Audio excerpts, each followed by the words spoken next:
You are not empty, you are not dependent, because what you want from them is in you. What I want to talk about is love and the feeling of generating love from the inside. Oftentimes, we feel love when we are with some other person because this is the way that we would like to receive it. And there's a difference between the feeling of love and the feeling of connection. And usually they go together, but they are distinct. You can feel connection without love. Think about friends, a sports club, or even a pet, right? You can find connection without the feeling of love. And you can also feel the feeling of love without the connection. Now, that's the trickier part. You can feel the love inside without actually being connected to other people. Now, it is true that if you lack connection and you're isolated, it's very unlikely that you're going to feel happy long term and that the love that's inside of you springs forth. That's why it's important for us to know our level of requirement of connection. And here we also want to understand, why do we need this connection?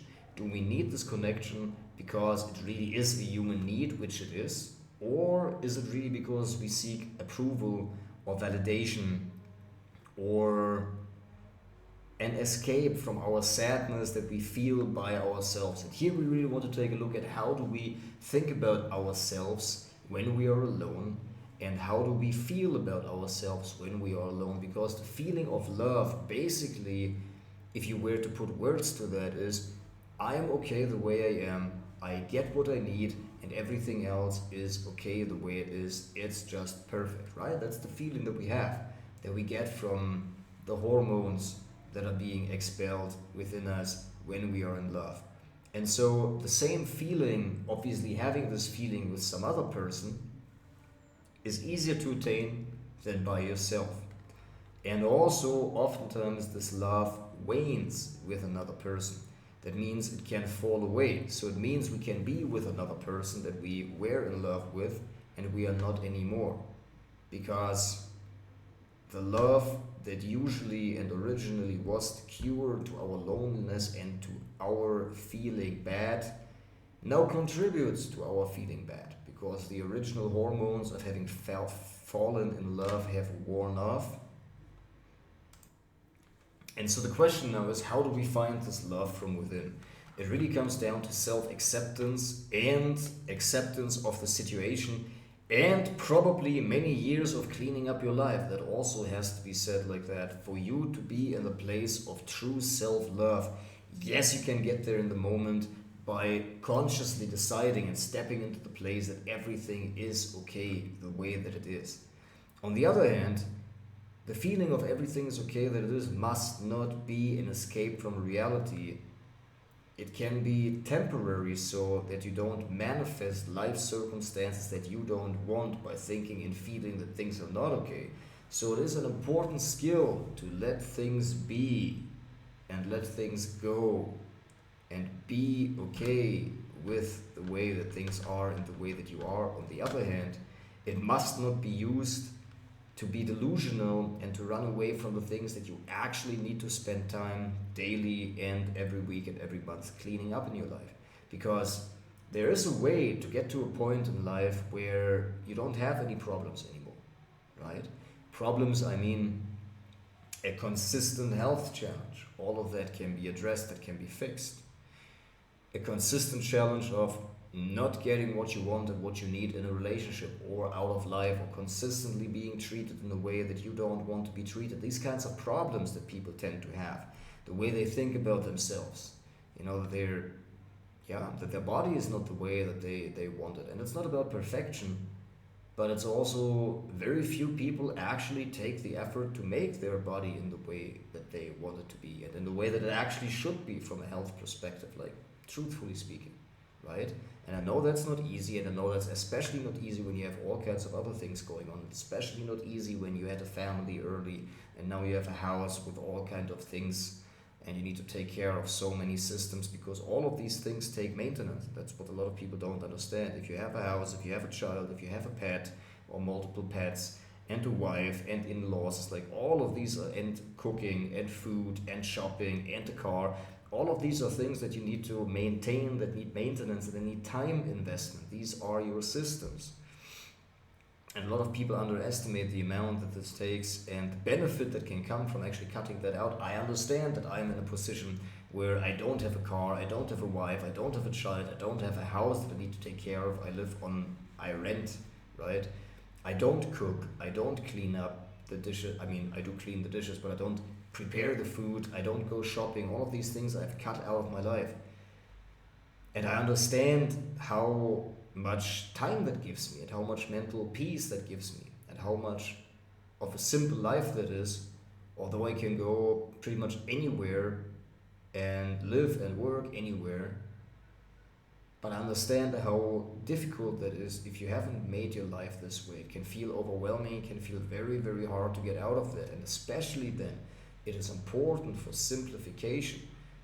It is important to take the steps towards simplification, because generally speaking, when you have a cluttered house, you also have a cluttered mind. That is a reflection. Once you declutter your mind, meaning you have the conversations that you need to confront the people that you need to confront that maybe have violated you in the past, and to set clear boundaries and really decide for yourself, do I want to have my family in my life, and how much of that, right? If they are really unreasonable, it's not unreasonable for you to say, it's like, look, we see each other once every other year, and that's okay if they're really unreasonable.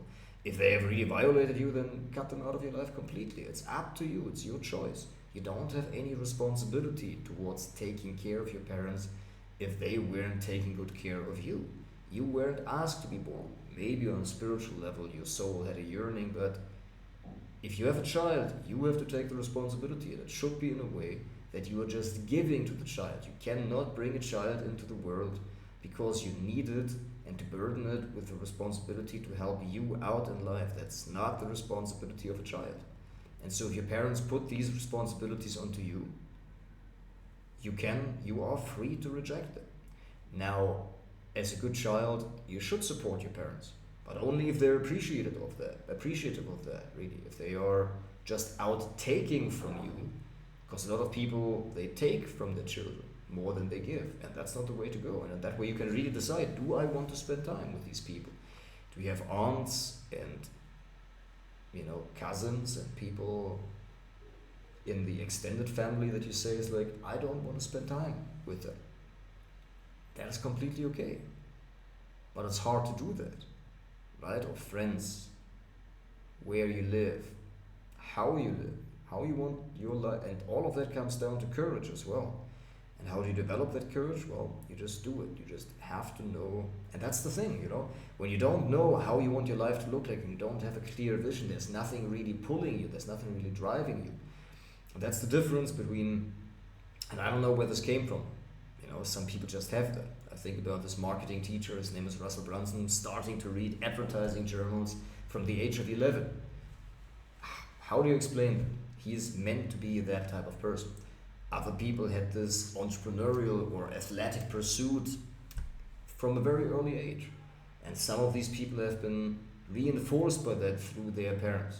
I remember in my own life, I was talking pretty much since I was 2 years old, and it's just coming out of me. I've met other people who said, like, I just basically came singing out of the womb, and they developed into that. And some people have that and other people don't. And I also want you to not kid yourself. Some people that you compare yourself to are just meant to be leaders, they're meant to be musicians, they're meant to be living the life that they do. Who knows why? But you can develop that. You can develop that vision for the future. And if it's not natural to you, life generally is fair for people in the Western world. Look, if you're born somewhere in a very impoverished area and your parents have been taking advantage of you in very cruel ways, it's not fair. But also, if you are on this place, you can get a telephone, you can get a suit and a tie if you really want to. Even if I live here in rural Peru, I can confidently say this. Everybody can get a suit and a tie and a telephone and the skills to articulate and free education on YouTube to level up. Everybody can. And if you're born in the slums of Nigeria or South Africa, you also can. Of course, it's going to be way harder, and God knows why you are in this position, but everybody can. And I hope you understand, I'm not saying this from a place of some arrogant Westerner to say is like, well, if you're not rich, it's your fucking fault. On one hand, it is.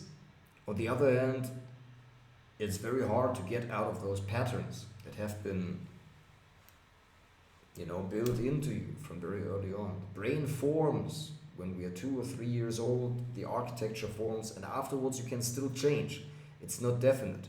And it's not to be an excuse, but you have to say that, okay, if you had a lot of tragic things happening and a lot of trauma and a lot of unconsciousness in your parents, a lot of poverty mindset around you and your parents, it's going to take you longer probably than somebody else who didn't have that, who had supportive parents. And that's okay. Because after all, it's not about who sprints the fastest in comparison. It is that you get to the life where you want to be. And also, on the other hand, what that teaches you oftentimes is also humility. If you really come from a place where you had little, and you are confused, you're really appreciative of clarity, of cleanliness, of peace, and of wealth when you actually attain that. And so different people go through different stages and need to learn different lessons. Just because you had rich parents that educated you well, conscious parents who taught you about health and nutrition and the value of connections and how to behave yourself, how to conduct yourself, then there's still other lessons that you need to learn. And that way I'm saying, like, life is fair, and if you're born, as I said, in the slums here of Peru, in the slums of Africa, maybe you're gifted with athletic capacity, right? Or you're gifted with a certain body height, where you are like an impressive person to show up. Well, if you have that, then all you need, as I said, is a suit and a tie and the ability to speak properly to level up, right? And if you don't have that either, maybe you're born with intelligence, even if you're poor, and even if you have the beliefs that you can't, right? Or maybe you're gifted with creativity, with vision. You want to find what it is that you have. In that way, I'm saying life is fair. Life is fair in terms of like the capacities that we have. If you're born in a poor place and you have lots of rage inside of you and athletic capacity, this is a great resource. I just talked to a friend of mine. He has like a great, beautiful handwriting. I'm saying, like, people get thousands of clicks if they publish that. This is a resource. And all of that to say is that all of the things are inside of us. We started with love, and love is inside of us. It's something that we can get from the outside through another person. But that wanes off, and if another person is the only source of love that we have, we do want to find this love inside of us. And that comes down to self-acceptance, and that comes down to getting to a place where you can truly say everything is okay the way that it is now. It is a bit challenging to get to this place right now where obviously on the outside with economy, inflation and wars, things are not the way that you think they should be. But to get to a place of peace and saying like, this is important, this is necessary. In the same way as like in a personal life, sometimes you have to go through those upsetting periods where it's like really rough for you to grind away your impurities and your immaturities and the mindset and the behaviors that have led you to that tragic situations. And so, we have neglected cleaning up a lot of things, and now we're confronted with that in exactly the same way as it is on an individual level. If you don't confront the things that you do need to confront, they accumulate in terms of daily actions, and at some point a catastrophic event happens where you're like, oh, I didn't see that coming. Maybe you did, maybe you didn't, and you truly didn't know what to change. But hey, that's why life's the greatest teacher, right? We get taught by life. Life leads us and guides us on the way.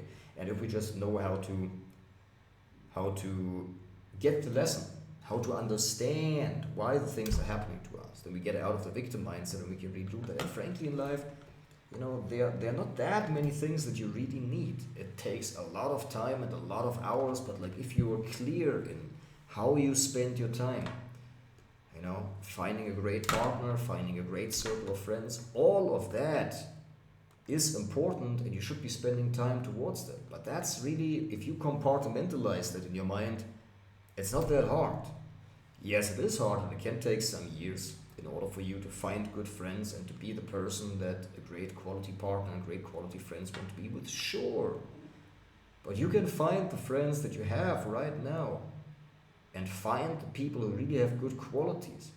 Where, of course, if they are with you and they are your friends when you're all still poor, but they may have great qualities that you can pick and through connection and contact with them assimilate for you as well, right? And help them with what you got, because for all of us, certain things are experienced as difficult, and that's truly subjective. What's difficult to us?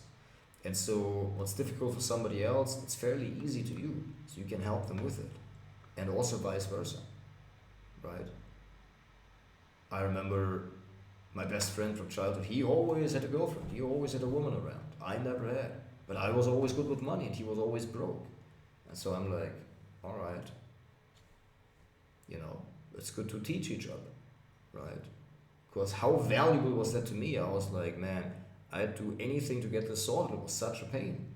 And for him, yeah, less so, but I could still help him, right? And yeah, so that's the goal, right? To find the love inside of us and to not look for love on the outside. We can look for that.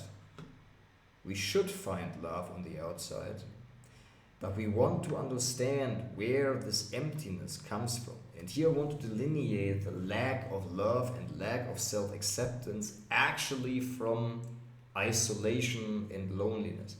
Isolation and loneliness, if that affects you, you have to solve that at some point. You have to learn how to be okay by being at yourself. But if you're continuously suffering, we have a real need for connection in the same way as we have a real need for proper quality food or for sleep. If you continuously deprive yourself of proper nutrition or sleep, at some point you're not going to do as well as you would if you had these basic things in place.